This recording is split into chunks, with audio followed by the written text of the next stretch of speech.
మత బోధకులు, మత నాయకులు, మతాన్ని స్థాపించిన స్థాపకుల సమాధి దగ్గరికి వెళ్ళి చూస్తే ప్రతి ఒక్కరి సమాధిలో వారి శవాలు, వారి బాడీలు, వారి శిథిలాలు అలాగనే పదిలపరచబడి ఉన్నాయి. వారి సమాధిలోనే ఉన్నారు. కానీ ఒక సామాన్యుడు ఏ మతము నిజమైంది, ఏ దేవుడు నిజమైన దేవుడు అని తెలుసుకోవాలని చూస్తే కన్ఫ్యూజన్ లో ఉన్నవారికి చాలా స్పష్టమైన ఒక తేడా గమనించాల్సిన విషయం ఏంటంటే, ఒకే ఒక స్పష్టమైన తేడా.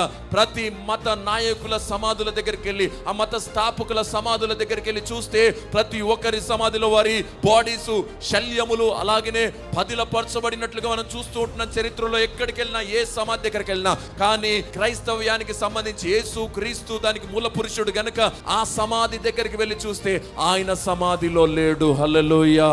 ఇది చరిత్ర చెబుతున్న సత్యము. దేవునికి స్తోత్రం కలుగును గాక. హల్లెలూయా.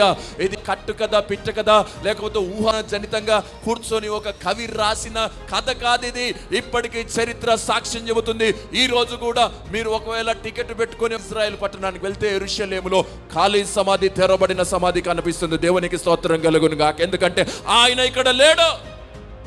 మనం పూజిస్తున్న దేవుడు, మనం ఆరాధిస్తున్న దేవుడు, మనల్ని పిలుచుకున్న రక్షించిన దేవుడు ఆయన సమాధిలో లేడు.